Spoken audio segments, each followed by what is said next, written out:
It's the final stretch of one of the most, I think this is safe to say, controversial elections of the year. Yeah, and tomorrow is the deadline for voters to register an Alabama special election for a race that could see a Democrat flip a Senate seat in a deep red state. And tomorrow, that man there, Republican Roy Moore, making his first public appearance in nearly 2 weeks after 8 women came forward with allegations against him.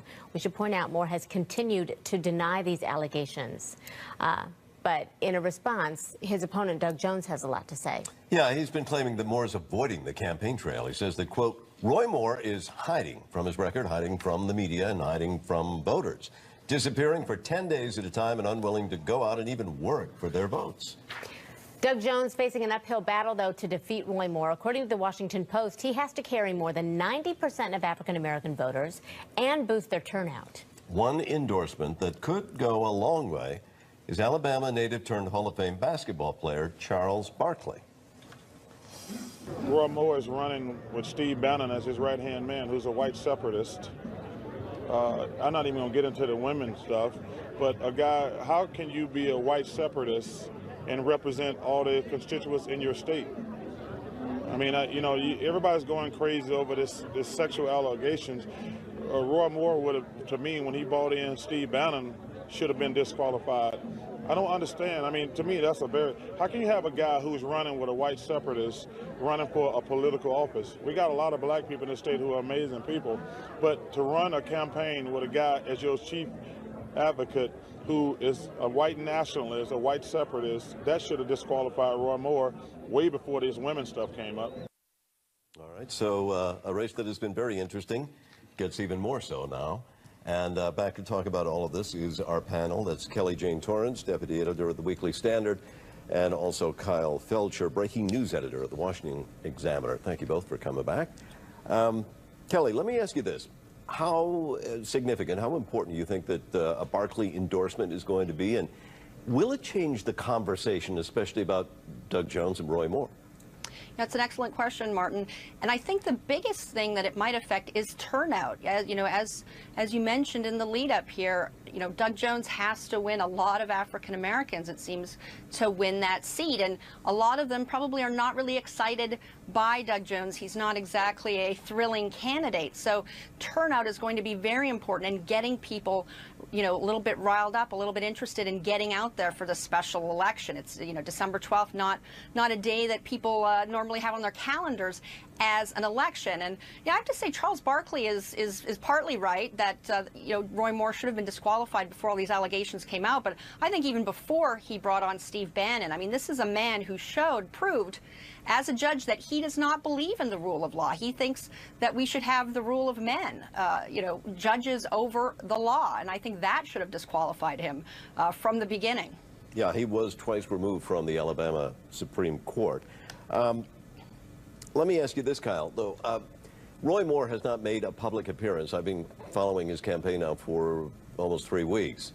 He stayed off the campaign trail immediately after the allegations came forward. He's been absent. He runs ads, but you haven't seen a lot of him. And I'm wondering whether you think that that's been a good idea. Is that a good strategy for him? Well, given Roy Moore's propensity to say outlandish things, we'll say, and be, just a kind of a firebrand. It's the point where, I mean, this is a man who also, who whipped out a gun during a campaign speech. Like, he's very unpredictable.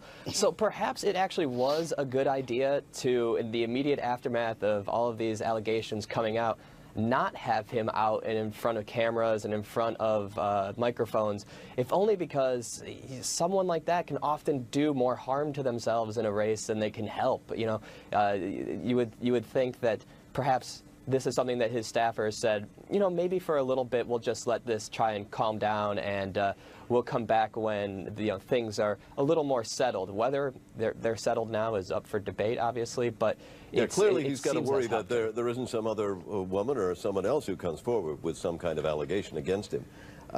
Kelly, the president has hinted he might go down to Alabama and campaign for Roy Moore. Do you really think that's going to happen?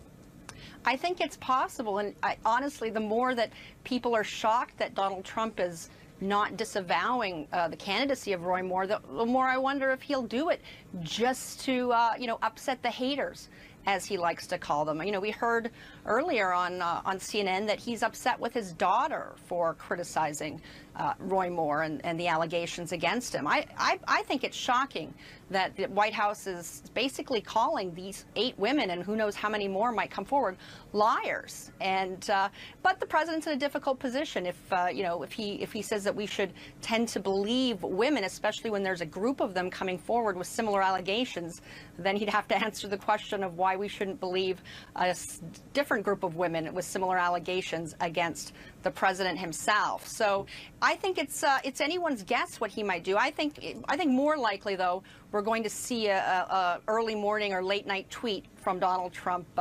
endorsing Roy Moore, and that'll be without his aides around to stop him. All right. Well, Kyle, let me just throw this at you. We know that this week that the House is going to pick up the issue of training, sexual harassment training for members of Congress. Seems like they're way behind on this when just about every person who works in any job has gone through that kind of training. What is happening here? Well, it seems like this is something that is an outdated, really ancient process in Congress as a whole, that the sexual harassment training, you know, there's been complaints from female lawmakers that essentially this process that's set up in Congress when a staffer complains of or alleges sexual harassment is actually set up to protect lawmakers and to silence these victims. So, you know, there's a cooling off period. There's